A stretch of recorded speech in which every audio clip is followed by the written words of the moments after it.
Good morning, everyone. Hello from Washington, D.C., from the Caspian Policy Center, and good evening to our audience who are in the region. I know there is a time difference. Once again, it's great to welcome you all to this great webinar with a very distinguished speakers from the region and from Washington as well. The reason we actually came together was because in the last few months, we have seen flurry of a diplomatic engagement in the region and a huge activity in Central Asia and the Caucasus, given its raising profile. And in that perspective, we have seen many visits to the region from EU, from China, from Russia, from other places, and from Gulf as well. This shows growing prominence of the Central Asia, Caucasus, and Trans-Caspian region and its importance. To evaluate this and to understand and explain to our audience, we are holding this webinar, and I'm glad to be joined with distinguished speakers from the region and from Washington, D.C. With few of our colleagues, we just have been visiting Samarkand in April for the EU summit, where EU declared about $13 billion investment to the region in infrastructure and critical minerals. And it's not only EU, but also from the Gulf, we have seen recent high-level visits to the region, and they also announced new investments to the region. We also have seen other European officials in Caucasus as well. German president was in Baku and Yerevan. And then now today, actually, we see OTS summit in Budapest, Hungary. So it shows increased diplomatic engagement from outside, but also within the region, trying to connect with each other more and also on a high level, basically. So we also saw interesting exchange between Secretary Rubio when he was testifying at the Senate yesterday and Senator Steve Daines about the importance of Trans-Caspian connectivity and Trans-Caspian energy as well. So with this are all testifying to the fact that last few years, especially after the Russian invasion of Ukraine, we have seen Central Asia and the Caucasus becoming more in the spotlight. And for many different reasons, we can include critical minerals, we can include energy, but it also shows that increased willingness of the region to engage and diversify its relationships. To evaluate all of this, I'm once again very pleased to see a huge interest in this event, over 100 registrations that we have received. I hope this is going to be turning out to be a very good event. And I want to turn the floor now to our Senior Fellow and Research Director, Dr. Eric Rudenschild, to start our conversation. Thank you so much. Thank you, Efkan. So, good morning, good afternoon, good evening to our global audience. We have a lot of people tuned in today. As Efkan noted, there are remarkable changes in Central Asia and the Caucasus. We've seen the development of a middle corridor, and then sort of continued growth and expansion of what started off as a modest effort into something which is much more stable and which provides connectivity in ways that I think even 3 or 4 years ago were somewhat unimaginable. And as a result, we are seeing a deepening international interest in this crossroads region. Traditional energy certainly has been a draw to Central Asia and the Caucasus, but now we also see critical minerals as a tool for the region to enhance its global engagement and to counterbalance Russia and China's geographic and historic advantages in the region.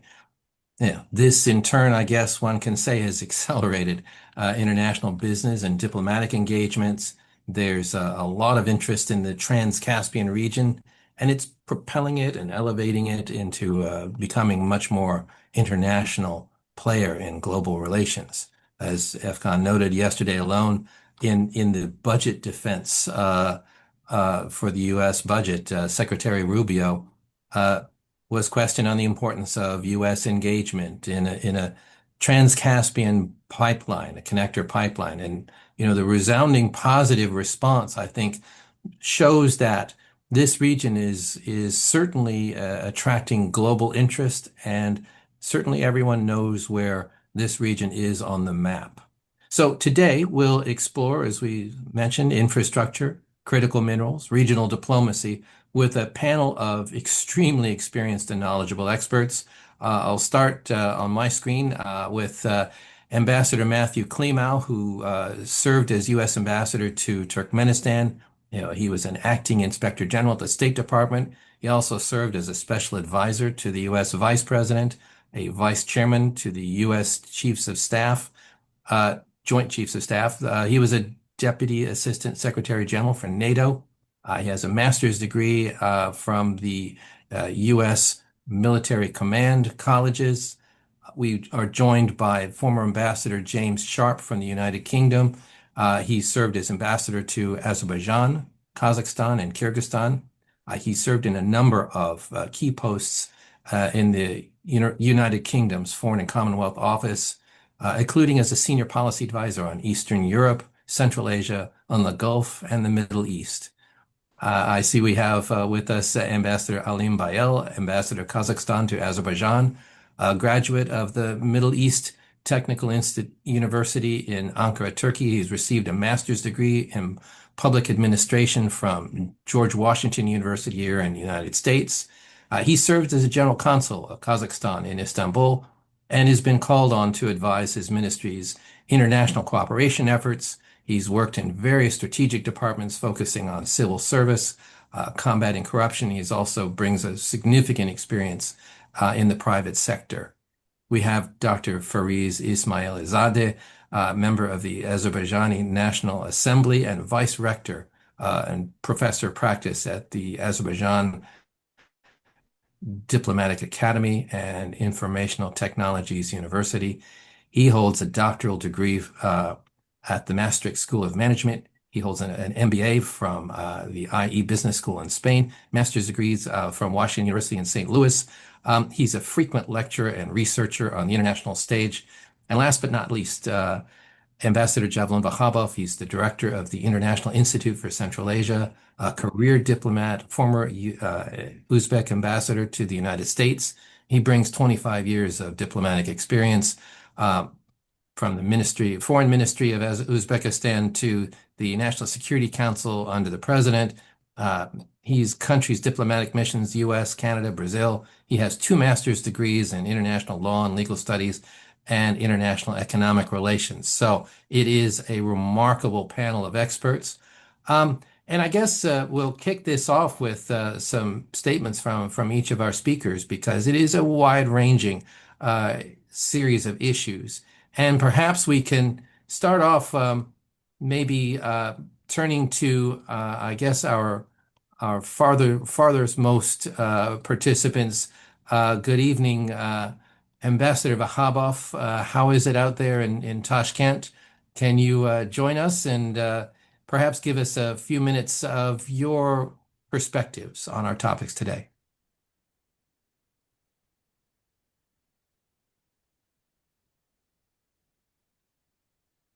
We can't hear you. Sorry, you're still muted.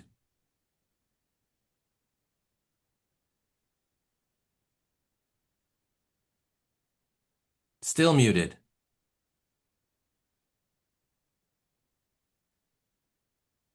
It's the tyranny of the mute button. We all face it. I think we lost him. I think he disconnected. I see him still connected in one area. Oh, okay. Right, then Fariz, why don't we'll turn to you next, since you're close in, and then we'll hopefully catch back up with Javlon at the minute. Thank you so much. Actually, you are a little bit wrong on this, because I think that Ambassador Alim is closer, because today I'm in Ankara, but he's in Baku. So geographically, he should be next. Well, we're flexible. But I'll just say a few words to kick off the discussion. Thank you so much for inviting me. Our region is always going through changes, sometimes tectonic changes, sometimes less tectonic changes. And I have noticed lately a couple of trends that I would like to share. One trend, of course, what happened in Syria has impacted us as well, because it has certainly empowered Turkey. I'm in Ankara now, so I feel it as well. And the empowerment of Turkey also means empowerment of the Turkic geography. Again, we are talking about integration of Turkic countries, and today there is summit in Budapest. I feel that things are going in the right direction with the regional integration, and Uzbekistan today joined the Turkic Fund of Heritage, Cultural Heritage. Also, what has happened in Turkey in regards to PKK and disarmament of PKK is another positive trend towards empowerment of Turkey. So generally in regional politics, I feel that there is more integration, more collaboration, and Turkey plays very positive role in this. And of course, because of these developments in Syria, we see more collaborative approach from Iran, less threats and less pressure from Iran towards Azerbaijan. So this is the first trend that we see. It's impacting us as well. Secondly, I have noticed that there is a lot of dialogue now between EU and regional countries, even with Azerbaijan, which has had a tough few years in the past. But the meeting between President Aliyev and Ursula von der Leyen hopefully starts a new page in bilateral relationships. Why I say this is because I believe that what has happened with Trump administration and some of the disengagement from Trump administration towards EU has forced EU to look for alternative partners in the region, to look for empowering transport corridors with Asia, to look for security dialogue with Turkey.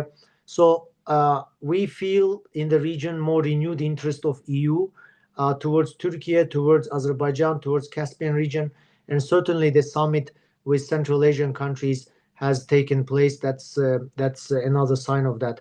And I believe that we will see more of that in the future. And final point in regards to China, Azerbaijani president visited China. There is deeper collaboration with China in different fronts, bilateral, multilateral, including very heavy investments from China in Azerbaijan nowadays. So we see more deeper engagement of China towards the region. I mean, it has been always the case in Central Asia, but now with visible effort in South Caucasus. So these are the three trends that I would like to bring to your attention, and perhaps give chance to others to speak up as well. Thank you. Thank you so much. That's a great kickoff, and lots of interesting points that I hope we'll bring out in a few minutes. All right, let's turn back to Tashkent. Javlon Vahabov, we see you. I hope we can hear you.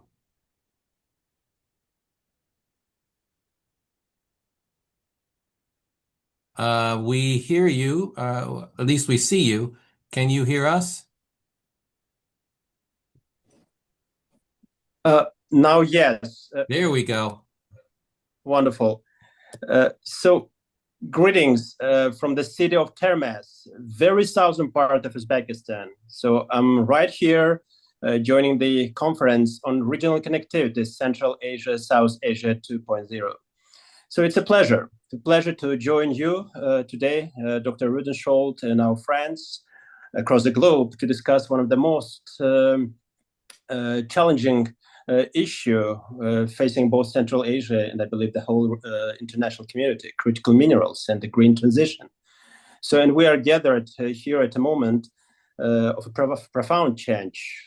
So the COP28 summit was a milestone signaling the beginning of the end of the fossil fuel era. But it also revealed the early contours of new competition, a scramble for the minerals that will drive the green economy. So the demand is staggering. The International Energy Agency estimates that mineral requirements for clean energy technologies must quadruple by 2040 to meet Paris Agreement targets. So demand for nickel and cobalt will rise by 60-70%, copper and rare earth by 40%, and uranium demand could be double. So this leads to a critical question: are we heading toward greater collaboration or sharper competition among international partners in the pursuit of these resources? And there are signs of both. On the one hand, we see efforts at coordination. So the United States and its G7 allies have launched the Minerals Security Partnership, and partnership for global infrastructure and investment designed to diversify supply chains and reduce dependencies on single sources. On the other hand, we cannot ignore the deep asymmetries and rivalries. China today controls 60% of global critical mineral production and 85% of processing. Even when minerals are mined outside of China, they are often refined and processed there. The United States, by contrast, imports 3/4 of its rare earth elements from China, and it's reliant on imports for over half of its overall critical mineral needs. So while we may see more talk of collaboration, competition, especially over influence, infrastructure, and access, so will likely intensify. And Central Asia is at the center of this new geopolitical landscape. And I'm very much looking forward to our further conversation and exchanges. And I'm passing the floor over to you, Eric. Thank you. Thank you so much for those kind words and sharp observations. So let's turn to Alim Bayel. We see you, and hopefully we will also hear you. Can you hear me? We can. Thank you. Thanks. Yes. Greetings from the beautiful city of Baku. Thanks for organizing this. I thank the Caspian Policy Center and my good friend Afghan Nifty. So first of all, I think we're witnessing an unprecedented acceleration of comprehensive cooperation in Central Asia and in the broader region. So every year our leaders meet at the Central Asian summits. And they meet in third countries as well on other platforms. And of course, there are very intensive bilateral relations as well. And I think both our peoples and our leaders are now very aware not only of our common historical identity, but also of the fact that it's always better to coordinate your actions to get to the better results, and this is also, I think, is manifest in the success of the C5+1 format. Whereby Central Asian countries are holding meetings with the United States, with China, with Germany, with Japan. We have this format with the Gulf countries, and recently we held a summit with the European Union. So, and I think many other countries are very eager too. And President Aliyev actually participated in the last Central Asian, in two of the last Central Asian summits in 2023 and 2024. So the last one took place in Astana. So we actually view Azerbaijan and the whole of the South Caucasus, for that matter, as a natural extension of Central Asia. And Azerbaijan also enjoys very strong relations with all Central Asian countries. And I think actually that this C5+1 format can be a model to be followed by the South Caucasian countries. And in some cases, the two regions, or rather sub-regions, can even be merged into one C8+1 format. So I think very good integrational processes are going on in Central Asia and in broader region via the Caspian Sea, and we'll see more of this in the near future. Thanks.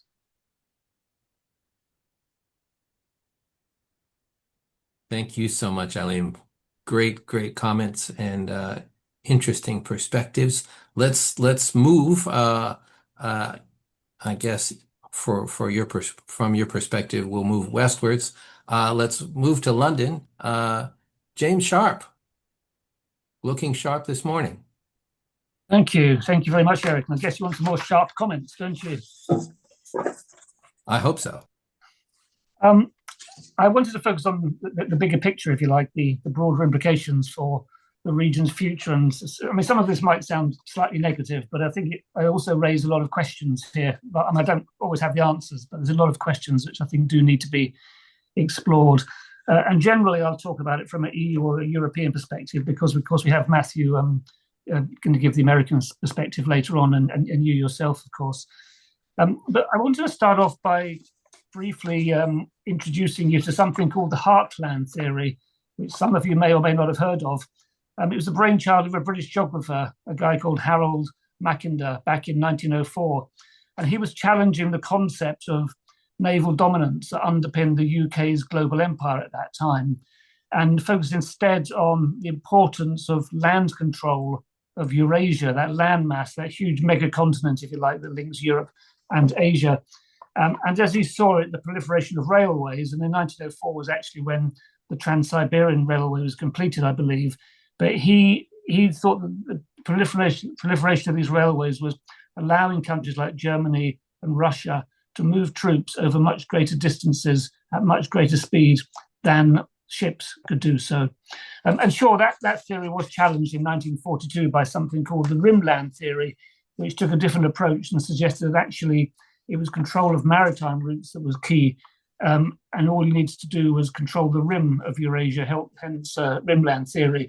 And I think this theory actually played a part in the US approach towards the Soviet Union, the sort of policy of containment at the time. But in recent years, it's clear that Mackinder's heartland theory and this whole concept of Eurasia have moved back up the agenda.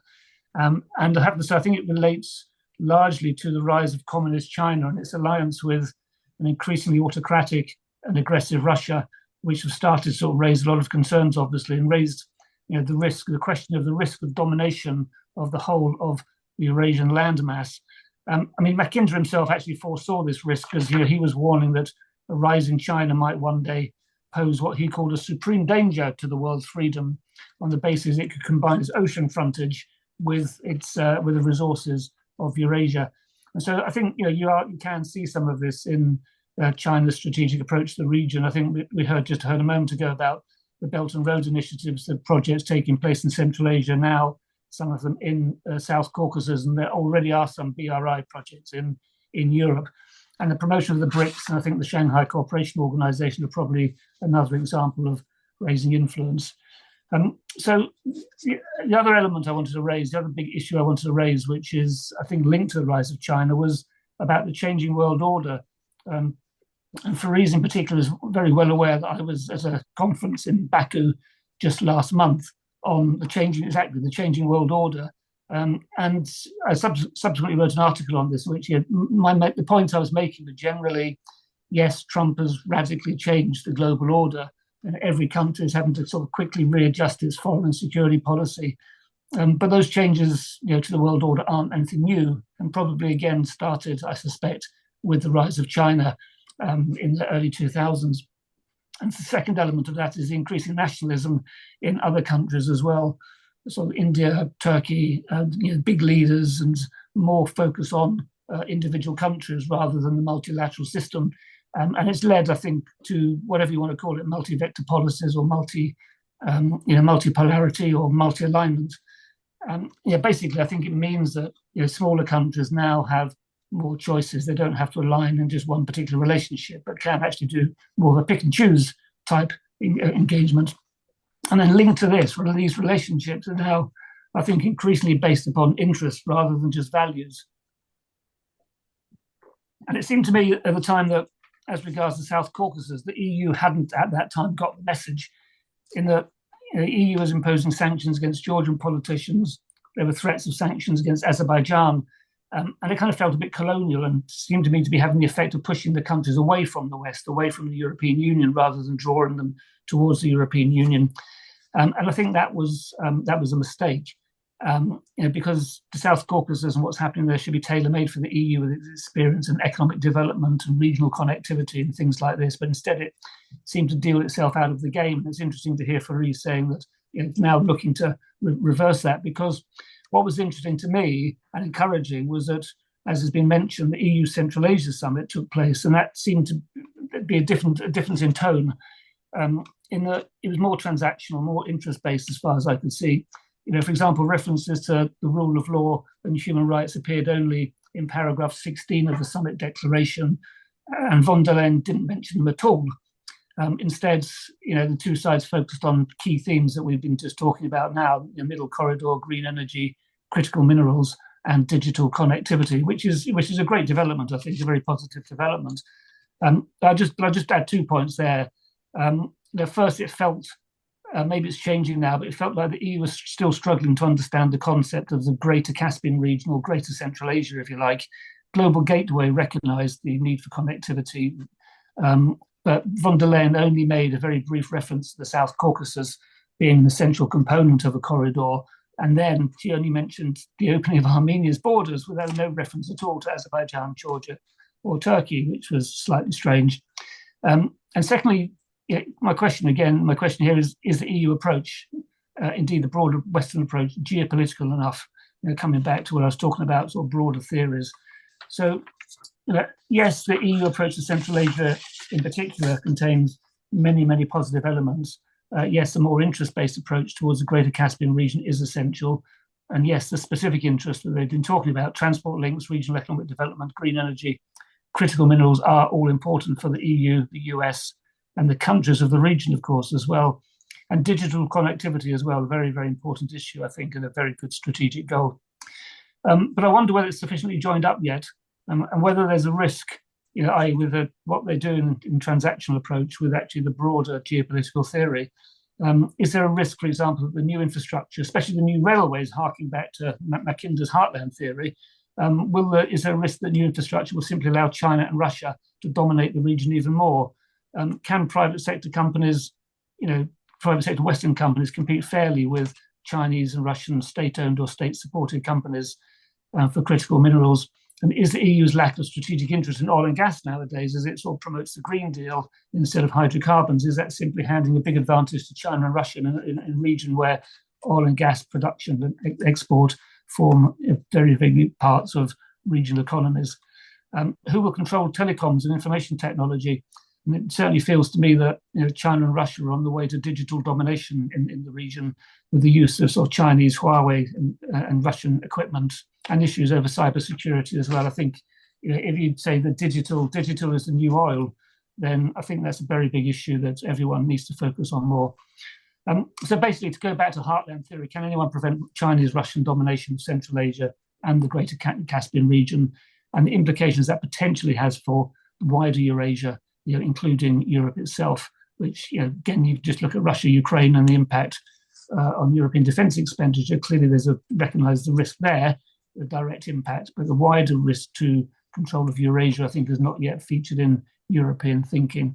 So, as I said, it just feels to me the West needs to be more geopolitical, more strategic. It needs to show it has more staying power, not simply occasional visits and meetings. It needs to think about what levers it has and how to support the role, to my mind anyway, of Western culture, education, how to support and promote the English language, how to ensure information flows and objective news sources are cutting through. And I think that the cuts to USAID, the sort of the funding issues over Radio Free Europe and Radio Liberty, potential issues over BBC World Service and British Council, again, are strategic mistakes, if you ask me, as regards the region. And I think that in the West, the EU needs to examine what scope there is to work with others. And Fareed, sitting in Ankara, I think raised this, that Turkey is actually a player, and the Organisation of Turkic States is a very, very useful vehicle, I think, for promoting different alternative viewpoints in the region. Ambassador Bayel mentioned the Gulf countries as well. The summit then, again, important. Do they have a role beyond simple commercial opportunities? That's one of the questions I think needs looking at. So yes, questions too for regional participants. Yes, multipolarity and multi-alignment means countries of the region have more choice, more agency, but do they genuinely have freedom of manoeuvre? And what steps should they be taking themselves And having agreed coordinated approach, both the West and other players, I think is important. And that was raised in terms of all of the C5 or C6+1 summits. Because we know that countries like China and Russia do prefer to deal with countries bilaterally, in the sort of divide and rule approach, whereas Western countries prefer to deal with countries collectively. So the C5 format works much better for Western countries. So I think it also helps strengthen numbers, if you like, the countries themselves actually coming up with collective and coherent positions. So in summary, EU and the West, I think, need to take a more coherent, more joined up approach, looking at the greater Caspian region and not separating the South Caucasus and Central Asia. I think that they need to change the dial on the interests or values debate and need to recognize that countries have choices and the West needs to have a convincing and a positive offer. And they need to be more geopolitical. How do you counter the impact of China and Russia? And for the Caspian countries, I think the summary is just make sure you keep your options open and keep working together for enhanced regional cooperation amongst yourselves. So thank you. Thank you very much. Interesting comments across the board, interesting questions for us to chew on. So last but not least, we turn to Ambassador Matt Klimow. Matt, we see you. Can we hear Thanks, you? Eric. Sure, I'm happy to do my best to look at America's strategic priorities and direction in the region as we go into a new administration. And just as James indicated, I think asking the right questions is often more important than trying to offer a right answer, because the more questions we ask, the deeper we dig, and we have more options to look at. And at this point, 120 days into the new Trump administration, there are certainly more questions to be asked than answers to be given. The United States has always looked at stability as our strategic priority for Central Asia, and that's the area I know best and I'll talk to. And we've always said that we want to see the 5 countries of Central Asia secure in their sense of sovereignty, independence, and territorial integrity. And that a politically cohesive Central Asia with 5 countries cooperating in security matters, infrastructure, trade, and commerce allow them to withstand pressures from outside, whether that's political pressure from Moscow or economic pressure from China. And I don't think that those fundamental beliefs have changed at all with this new administration. But I do think it's fair to say that we're now, with the second Trump administration, entering an era of transactional diplomacy, if you will. You might call it commercial diplomacy. But certainly, all the emphasis right now is on mutually beneficial commercial interests and deal making. And of course, commerce, trade, deal making are the defining hallmarks of the Silk Road in Central Asia and the Caucasus. So that transactional approach may work well for the United States as this administration gains momentum. Now, for 10 years, as James indicated and others have indicated, the C5+1 format has been America's choice for engagement. And in fact, it appeared that Secretary Rubio would host a C5+1 ministerial at some point this year to mark the 10-year anniversary and to show America's commitment to the region. Now, as some of you know, Secretary Rubio is not only dual-hatted, as we say in American English, but he's wearing several hats. He's not only the Secretary of State, he's also the President's National Security Advisor. So my sensing is it may be difficult for him to personally host a ministerial. So we'll be watching very closely to see if the C5+1 celebrates a 10-year anniversary in the U.S., and how they characterize the C5+1 going forward. Samarkand, the EU Central Asia Summit, was very impressive. So you could say the United States has some catching up to do. And that's the first question I would leave you with is how cohesive will the C5+1 be from the America's perspective going forward? The C5+1 critical minerals dialogue was held just 2 weeks after President Trump came into office on 8th of February, and that was a good start. But the critical minerals dialogue was a brainchild of the Biden administration, and we have a saying in American English, it wasn't invented here. So it'll be interesting to see if they pick up and run with this with the Trump administration. In terms of deal making, the United States is putting a premium on commercial deals. But as we all know, commercial deals are generally bilateral in nature, not regional. And looking at critical minerals, it appears that Kazakhstan and Uzbekistan are the priority for the administration right now. They have some current infrastructure, mining infrastructure, and we know that Tajikistan has emerged as a significant supplier of antimony, which is critical for U.S. defense industries. So if commercial deals are the coin of the realm going forward, how will the United States approach the region? Not just bilaterally, but will they look at, again, through the C5+1 lens, deal making that goes cross-border? That's a good segue to talk about the administration's new Central Asia strategy, which is currently being developed, and how it might differ from the one that our moderator, Eric Rudenscheid, and his colleagues devised in 2019. And I used quite successfully as an American ambassador to Turkmenistan. It appears that the new strategy is being developed in stages, beginning with a focus on commercial and economic interests, with an emphasis on critical minerals, as well as countering China's influence both politically and economically, and developing transport corridors that bypass Russia. I've been assured that the White House is viewing this as a unified strategy. So not just a Central Asia strategy, but a strategy that encompasses South Asia. And of course, because of the Silk Road heritage and tradition, the South Caucasus in particular, East Europe in general, and Turkey, perhaps most importantly of all, as we've seen Turkey become more and more of a player in the region. In regard to critical minerals, antimony, gallium, tungsten, tellurium, the ambassador mentioned nickel, copper. These are all extremely important for America's national defense. They're used in radar systems, night vision devices, hypersonic weaponry, precision-guided munitions. So we know that Central Asia has deposits of rare earth elements as well, critical for commercial industry. And as someone mentioned earlier, uranium, which is light enough and making it cost-effective in terms of return on investment to actually ship by air rather than by sea and ground, meaning you don't have to develop all that infrastructure. And I think that will become more and more important for the American administration. In regard to the middle corridor, a few fundamental questions. Is there the political will to harmonize customs procedures, which are abysmal, not only in that part of the world, but in most parts of the world?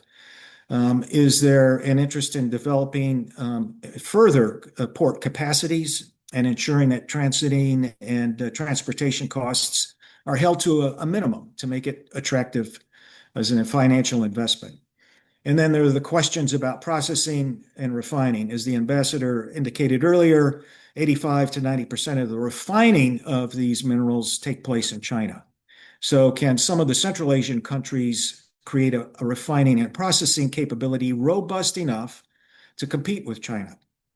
And with the abundance of cheap energy in the region, I think it's conceivable that can be done.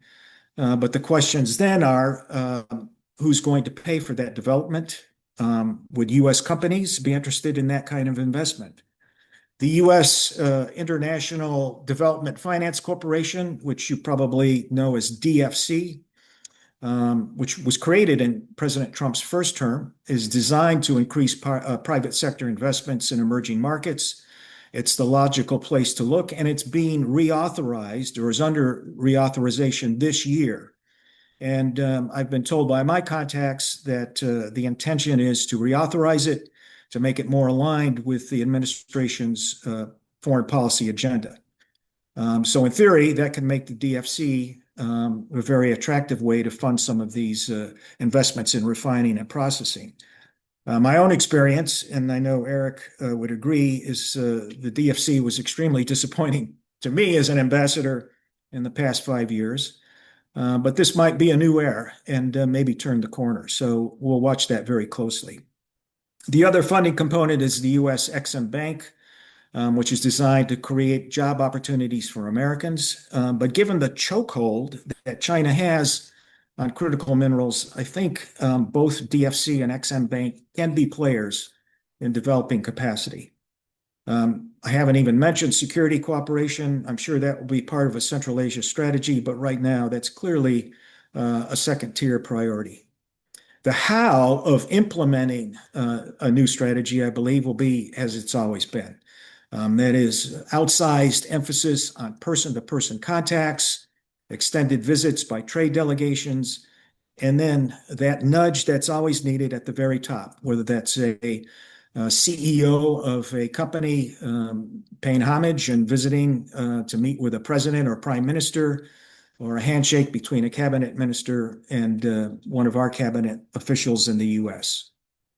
I just wanted to conclude on a more personal note and note the comment on the passing of Joseph Nye, who died 2 weeks ago at the age of 88. I worked with Joe Nye in the late 1990s on my first Pentagon assignment. And he pioneered the theory of soft power, which I think still holds value today. And that's what James alluded to just a moment ago. I believe that the attractiveness that we enjoy in the West just fires the imagination of people and continues to be the case. I think the average person on the street, as we say in America, still looks to the West, to the United States and Europe for inspiration, and the elites in many of the countries do as well. I know that was my experience. They look at tech industry, they look at educational institutions, the freedom to innovate, the strength and accessibility of our civil society, and most important of all, the ability to try to make a go at business and to fail, dust yourself off, and try again. And we offer that. And that to me is the heart of soft power. So the last question I ask is, in the new era of transactional diplomacy, is there still room for soft power today, and how can that be used? Okay, Eric, thank you very much. I'll go back to you. Well, thank you very much, Matt. So it appears we have many, many questions. And I guess that is part of the challenge in this changing world. As we've noted, global politics is certainly changing. There's reorganization, rethink, reorientation in some cases. But what we see in the Trans-Caspian region is a remarkable coming together of the countries. Yes, C5, the C5 countries have been really leading this charge of joining and finding common ground, where before there really weren't solid relations. And now we see across the Caspian, obviously, the coordination with Azerbaijan, with Georgia, certainly what appears to be a reconciliation process between Armenia and Azerbaijan. There is a dynamism in the Middle Corridor region, which is something that is new, different, and I think for the purposes we're talking about here, something that is, I think, remarkable and should be celebrated. But there's a lot of grist for our mill here that I think I want to raise in discussion. And I encourage our audience to raise questions as well in the chat box, and we'll get to those. The Javlon, you raised the issue of sort of the scramble for minerals, the rush for rocks, as it is, and I suppose there is the opportunity for competition there, but there's also potentially room for cooperation. I see the ability of this region, and that's the Caucasus as well as Central Asia. You talk about the Trans-Caspian region, to be able to use strategic minerals as a tool for securing greater economic sovereignty. Do you see that as something that can bring countries together, or will this be something that could be actually divisive for the region?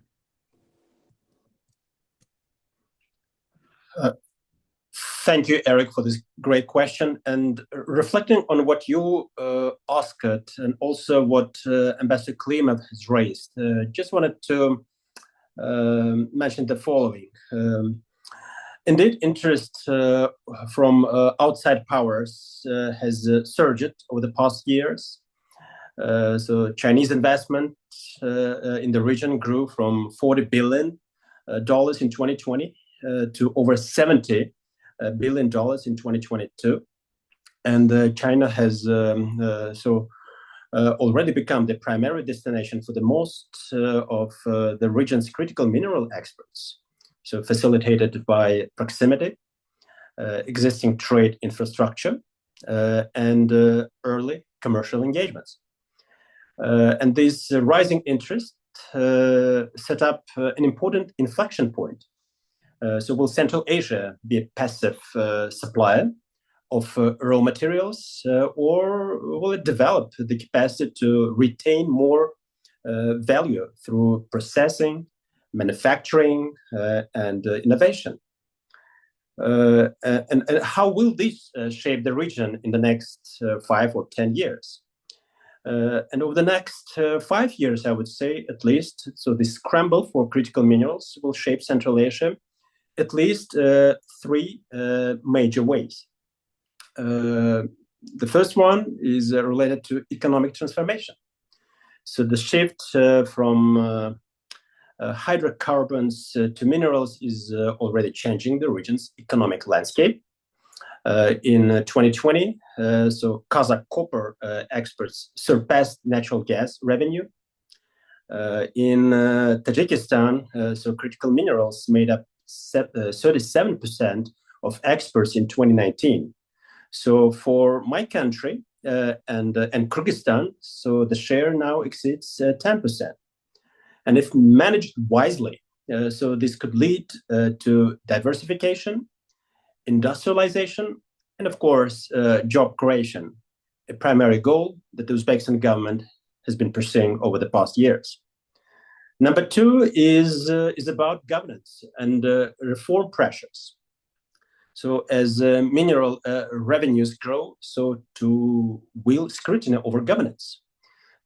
Investment so will increasingly be tied to transparency, ESG standards, and respect for labor and environmental rights. So Kazakhstan and Uzbekistan are reforming their mining codes and expressing interest in standards such as the Extractive Industries Transparency Initiative. And this is a critical juncture. Either the region moves toward cleaner, more accountable growth, or it risks replicating the extractive, rent-seeking models of the oil and gas era. And number 3 is about strategic realignment. So growing international engagement, particularly from the United States, European Union, and China, so will reshape definitely the region's geopolitical posture.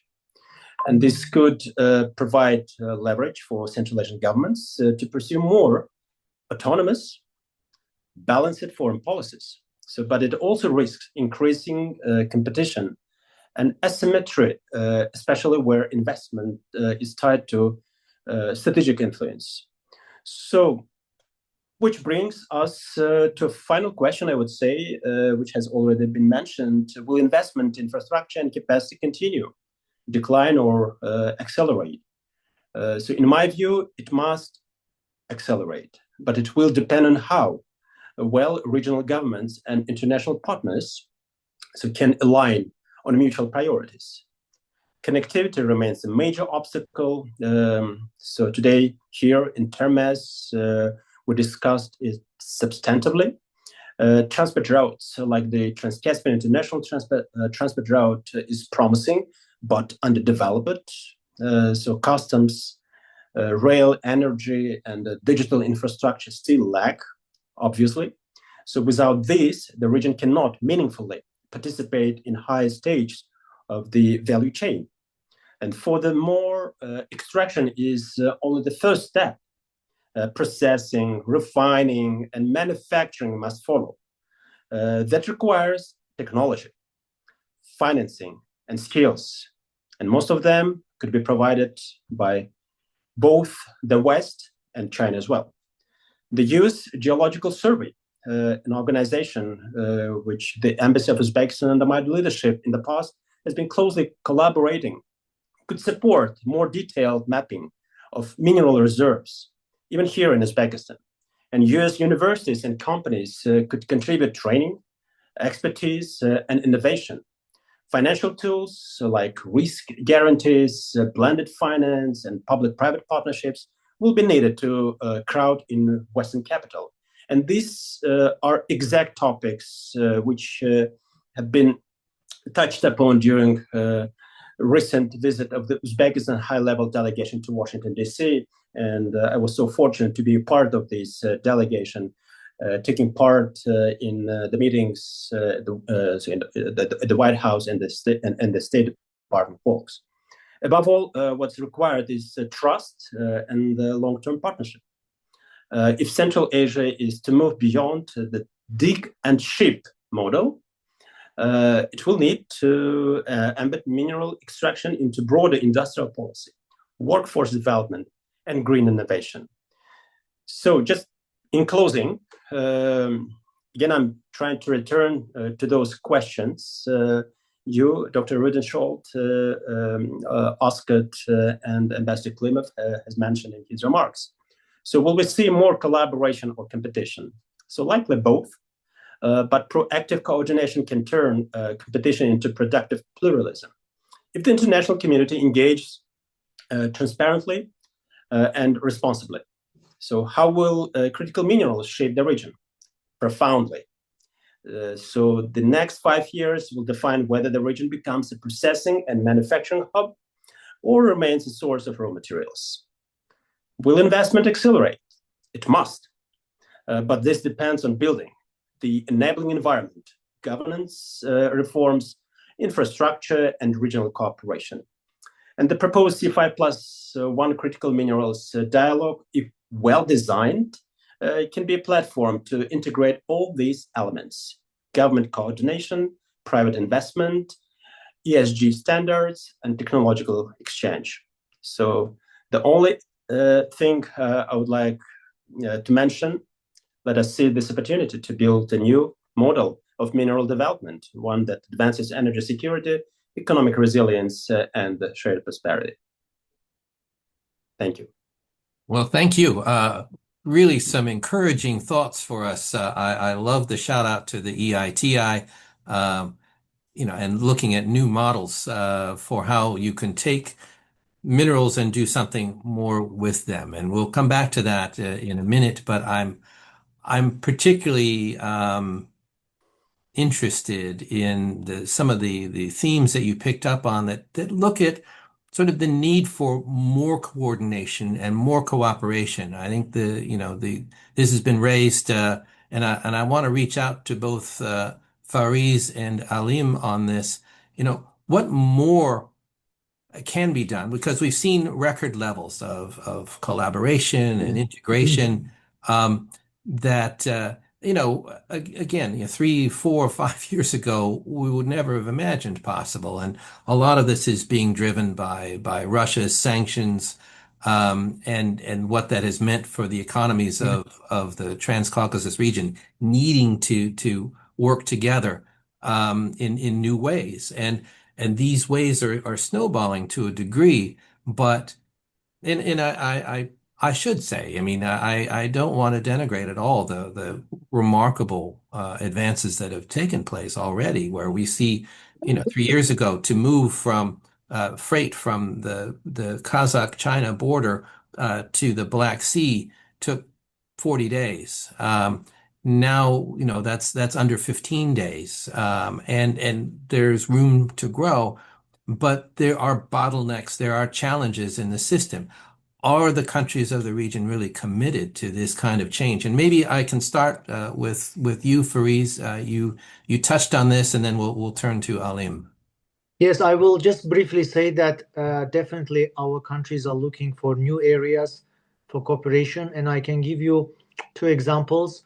One is the agreement signed by Azerbaijan, Kazakhstan, and Uzbekistan on the sidelines of the COP summit in regards to the green energy corridor. So we have traditionally looked at Caspian region from the perspective of oil and gas, but now there's a lot of conversations and actual projects relating to green energy, meaning producing renewable energy and exporting it to other countries. So this corridor from Uzbekistan, Kazakhstan to Azerbaijan will join the so-called Black Sea corridor, which Azerbaijan, Georgia, Hungary, and Romania are developing, so that it will be a unified corridor. And I think this will open huge opportunities for all of us to produce and to export green energy. And secondly, there's already some practical steps between Azerbaijan and Kazakhstan in regards to fiber optic line under the Caspian Sea. So we have always talked about Trans-Caspian pipelines, but maybe Trans-Caspian pipelines is not something that we can start with as a tangible project, but cables and the fiber optic lines and green energy corridors is more tangible. So that is definitely happening. Also would like to mention the concrete collaboration between Kazakhstan and Azerbaijan in regards to oil exports, not via the pipeline, but some other ways. Turkmenistan is also a very important player here because Azerbaijan has been purchasing gas from Turkmenistan in swap deals, and I think this collaboration can be also expanded. So, we shouldn't really think only about Trans-Caspian pipelines as mega projects, but also think of other, maybe smaller ways of deepening collaboration across the Caspian Sea. Thank you so much. Great thoughts there. Alim, Bayel, let's look at that. In terms of if we take the pipelines off the table, where else can we find real progress and opportunities for greater collaboration and cooperation between these regions that will make them more competitive? When the war between Russia and Ukraine ends, you know that Moscow is going to come back and start saying, "Hey, use our northern corridor for transit." How do you make this middle corridor truly competitive? I know you've invested a lot in it. What else can we do? Well, answering your question, I think there is the political will, and there is the leadership in our countries, and the peoples as well fully understand the necessity for cooperation. Maybe I should talk a bit more about Kazakh-Azerbaijani relations here. So, Kazakhstan and Azerbaijan share the common Turkic identity, and thus are culturally and linguistically close. And over the last 2 or 3 years, our bilateral and multilateral cooperation has significantly accelerated. I think the important factor underpinning all this is the close dialogue between our presidents, Presidents Tokayev and Aliyev. Last year, our President Tokayev, visited Azerbaijan 3 times, while President Aliyev visited Kazakhstan twice.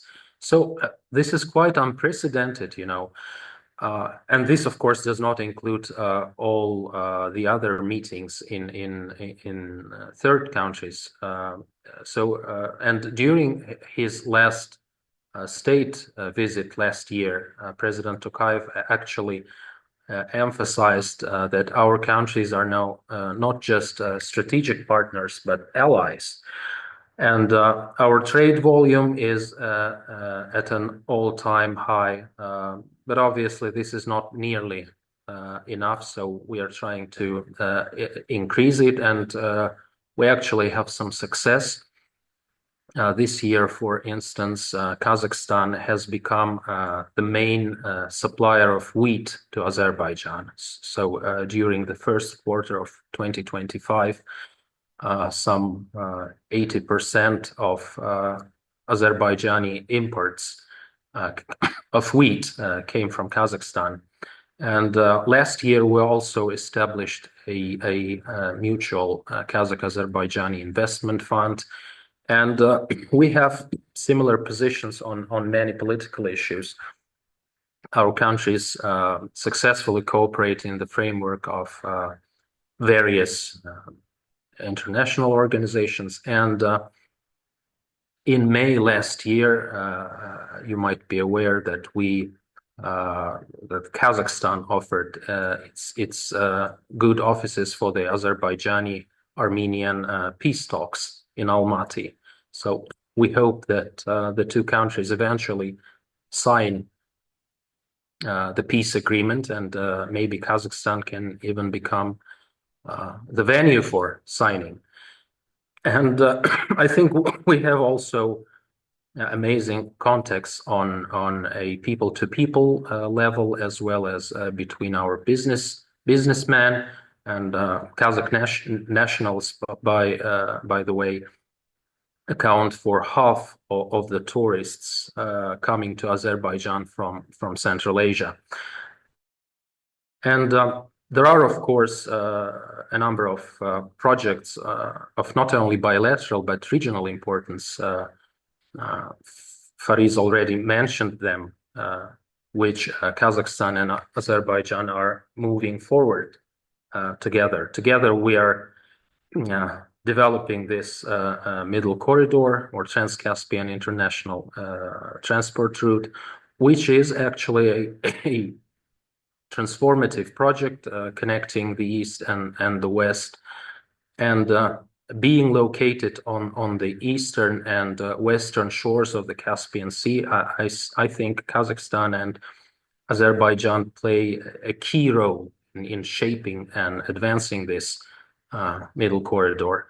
And the volume of cargo transported via this route actually increases significantly each year. And I think the combined cargo flow last year hit some 4.5 million tons. So, and we continue to modernize our railroads, to heavily invest in our seaports, to harmonize our customs procedures, and to eliminate those bottlenecks you mentioned. So I think the volumes will continue to increase, and will achieve the 10 million tons goal set by President Tokayev soon enough. So this year, Fariz mentioned that as well. Azerbaijan and Kazakhstan are finally launching the installation of fiber optic cable through the Caspian Sea, which is a crucial part of the digital telecommunications corridor between Europe and Asia.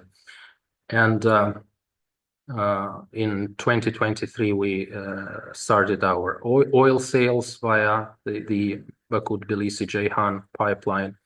And we actually plan to increase the transportation of our oil through Azerbaijan and expect the volume to reach a few million tons annually soon enough as well. And we are also exporting our uranium products via Azerbaijan. Fariz mentioned that crucial trilateral project between Azerbaijan, Kazakhstan, and Uzbekistan, which we launched during COP29 here in Baku. And we are actually also strengthening our defense cooperation, which I think is important. The number of joint functions between our defense ministries displays an increasing trend. And we are holding joint exercises, every year now, and this year we expect more Kazakh Azerbaijani exercises to take place. So all in all, I would say that Kazakhstan and Azerbaijan stand together, and our intention is to build a just and prosperous future for our peoples and for the region as a whole.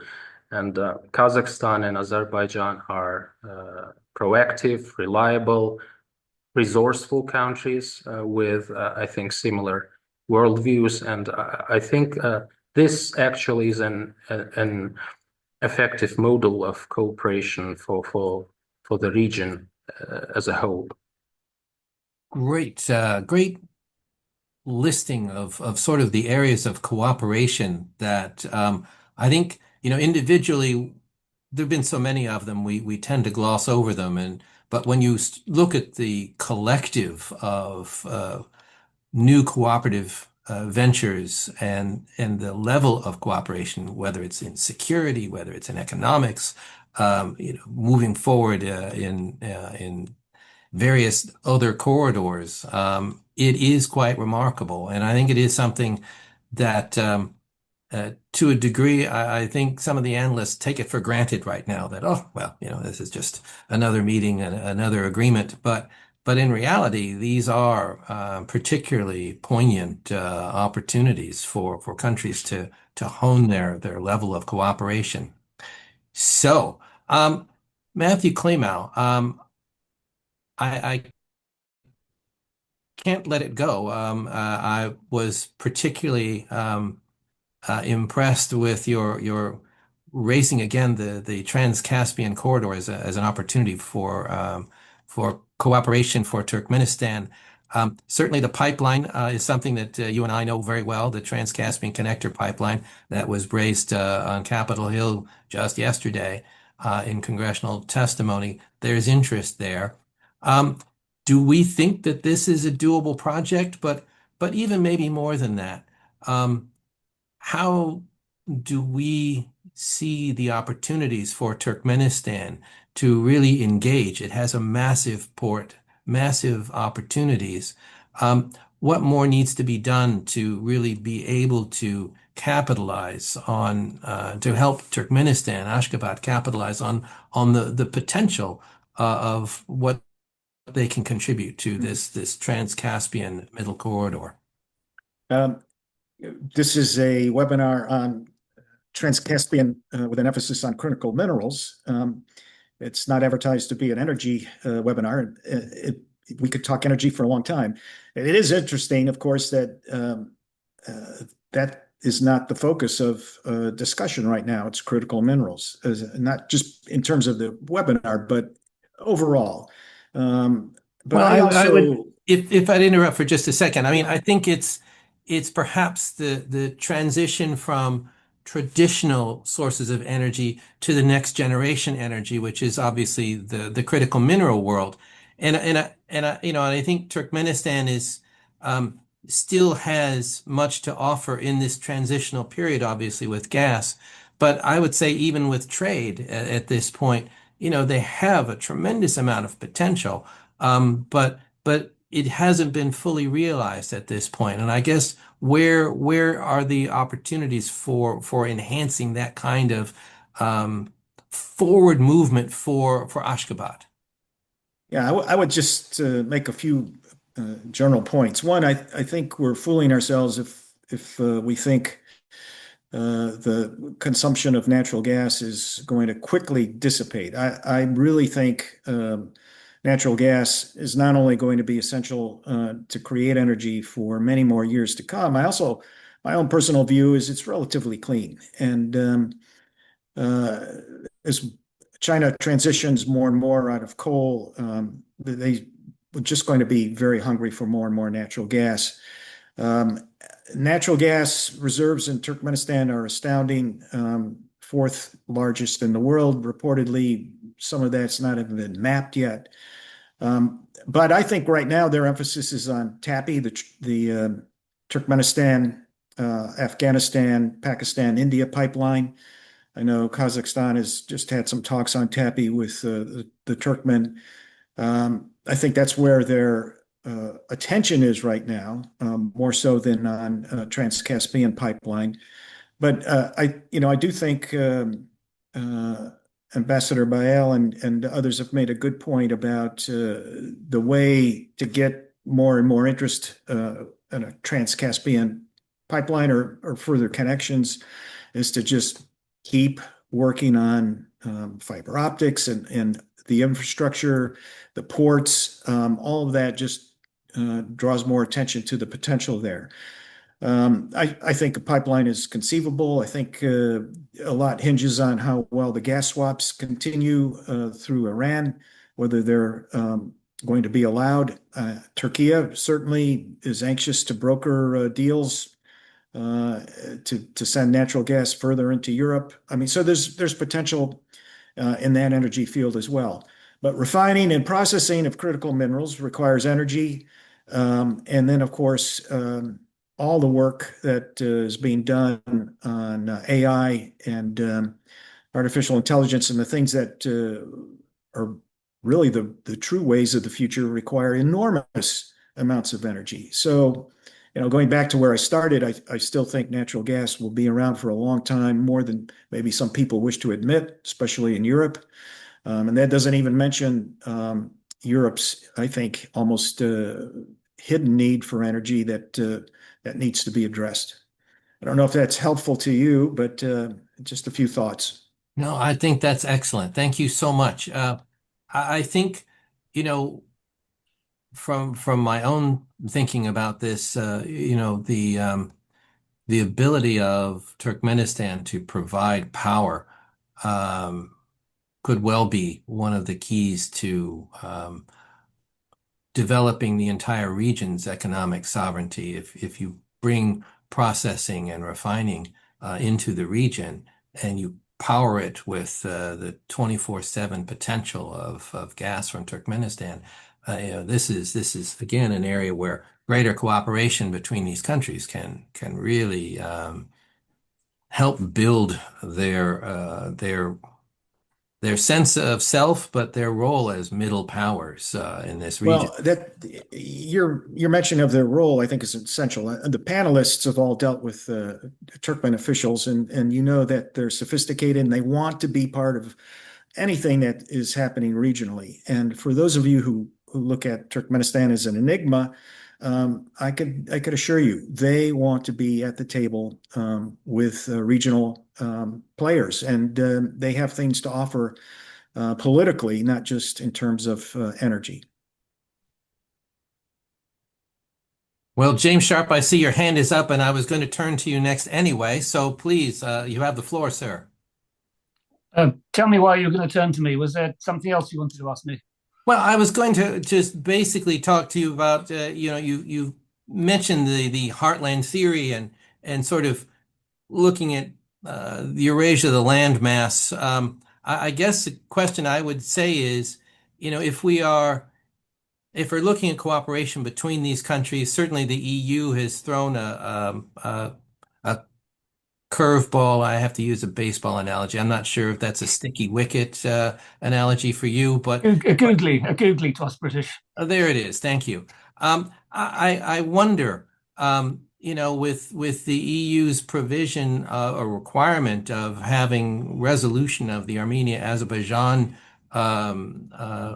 conflict as a precondition for their next tranche of 12 billion euros for the regional development. I mean, are we at a level of cooperation in this region? Does the greater theory of land interests, does that still hold water in this day and age? Is that something that will propel these countries forward? I turn it to you. You're our theorist today. I mean, first of all, I was just going to add some comment on that whole Turkmenistan Trans-Caspian pipeline question. Please do. Which is one of the questions in the chat. I think, as Matthew's alluded to, there's no actually a sign that the Turkmenistanis are actually interested in a Trans-Caspian pipeline, which is a issue, of course, has been coming up for the last 15 years or so. I think beyond that, the question was about, can the US persuade the EU to support the expansion of the Southern Gas Corridor, which there is actually enough gas, I suspect, coming out of Azerbaijan to support the expansion. But the EU, of course, is caught in a bit of not a trap, but it's a conundrum for it, because clearly some of the Southeast European countries want more gas from Azerbaijan. But at the same time, the European Union's Green Deal means that it simply can't or doesn't want to commit itself to a sort of 25-year contract for a pipeline, and particularly the EU financing instruments like the EIB, for example, again, have committed themselves not to support fossil fuel exploration and production overseas. So it's caught a bit of a conundrum with the EU as to what to do, and I think that's, you see that frustration coming out of Azerbaijan, where EU countries and member states and other Southeast European countries want Azerbaijani gas, but the EU won't commit to it over the long term. And I think the question was about whether the US can actually pressure the EU on this one. The answer is no. I mean, the EU doesn't really give a damn about the US energy policy at the moment, given that US energy policy is diametrically opposed to EU energy policy. I mean, things may change. There are signs, I think, of slightly more realism, certainly in the United Kingdom and perhaps across the European Union, when you're talking about gas as a transitional fuel and the need for gas over the long term. Certainly a sense in this country amongst many people that the UK government has overreached in thinking it become, fully electrified. Get rid of gas from the electricity grid by 2030, for example. And it's now scaled that back to 95%, but even that looks very, very difficult to achieve. So, we may see shifts in the EU's position over time, but I don't know how quickly that will come. But certainly, those discussions need to take place really between Azerbaijan and the EU, and I don't think the US and Turkmenistan angle will really take things forward very much, quite frankly. On the heartland point, there's a question in the chat about that, whether that whole heartland theory is still relevant. I think the answer is possibly yes, possibly no. And you have to remember, when heartland theory was invented in 1904, the US wasn't really a global player. It really was about Eurasia, frankly. And you saw that during the First World War and almost the Second World War, if you leave outside the Pacific War. But certainly, the First World War in particular was about Eurasia. It was about the battle for the wider European continent. And the Second World War largely was that as well, despite some issues around the edge and in the Pacific. But the rise of the United States to global domination and the rise of globalization, I think, has changed things dramatically, of course, since the end of the Second World War. So that's why I was saying about rim theory was more relevant at that stage. I think the point about it coming back isn't to lessen the importance of the United States in the world system. It's more to do with just noting the fact that China and Russia do seem to be both coordinating much more closely together, do have expansionist policies, and do have sort of a system of government and governance and a view of the world which is wildly at odds with the Western one. So it's just a flag up that we just need to be concerned about this, because China does have a frontier policy. For centuries, the Great Wall of China, of course, was part of China's attempts to keep out the barbarians. Then gaining Tibet and Xinjiang were part of that, and now I think just moving into Central Asia and beyond that, I think there's wide both commercial interests, I think, all part of that strategic pushing back the frontier. But also in Southeast Asia, you see China attempts to dominate through the way it's tackling the whole South China Sea issue. So I think there are issues there that we just need to be alive to. Whether or not specifically heartland theory is the only theory in town, obviously not, given sort of the role of America in the world, and given at that time as well, of course, Latin America and Africa didn't count for anything, quite frankly, in strategic thinking, whereas now, of course, they'll have to count a lot more. So the world has changed dramatically, of course. It's just a way of flagging up those issues of concern. In terms of your question, Eric, about is the EU getting it? I mean, I hope so. As I say, I think that I did noted sort of a rather an approach to the South Caucasus, which was essentially dealing the EU out of the game, whereas the approach to Central Asia seems to be rather more focused on, actually, we do need to sort of think more about what are our EU interests and how to actually achieve those interests, rather than just taking the moral high ground the whole time and imposing sanctions. So I think they'll get there. I do think so. I think that, as with any government's policy, the EU in particular can be prey to parliamentary grandstanding, because the problem with the European Parliament is you have a lot of people who, with strong views, who are elected but don't actually have any real authority, quite frankly, of EU policy. And that's probably, we'll see that distinction as well in what the EU does, what the Commission says, and what the European Parliament says. And that's a very big divide. I mean, to a certain extent in the States as well, between Congress and the administration, but even more noticeable, I think, in the European Union. But I think the EU does have some sensible players. I think Kaja Kallas is a very smart individual. I think von der Leyen's very good as well. So I think they'll get there. So I think that they're moving in the right direction. But whether or not it's focused on the theoretical side of things, as I say, I think that the EU is just not very good at geopolitics. And particularly with 27 member states, coming up with a coherent position on any foreign policy issue can be very difficult. Is China a competitor, or is it a collaborator, or is it an enemy? All of these questions and these words count for a lot, and it's very, very difficult for the EU to come up with a coherent policy. Quite frankly, you see that, of course, with Israel-Gaza, sort of massive tensions and dissension at the heart of the European Union. So I think it often stumbles its way to the right solution. Sometimes the EU, but I think it's moving in the right direction. But I just think it struggles to understand the sort of the broader geopolitical tensions at play here, and to take a view on those geopolitical issues in the way that I think America has been, generally the United States have been much better at taking a geopolitical stance than the EU. Well, thank you. That's a great segue to, I think, closing comments, because we're running fast out of time, which I'm kind of shocked. This has been fascinating. We've covered a lot of range of territory here. I note our friend Fariz had to leave. He had another commitment that he had to quickly rush off to. But Alim, maybe I can turn to you for a couple of minutes of your closing thoughts, things that we haven't discussed, or things that you want to comment on. Do you have a particular question, or not particularly? I just, if there are things that you want to further add to, we've covered so many different issues. Is there anything are you good? You think we've covered the ground? Yeah, pretty much, I think. But I think that back in 1991, the republics in our region actually returned to the political map of the world.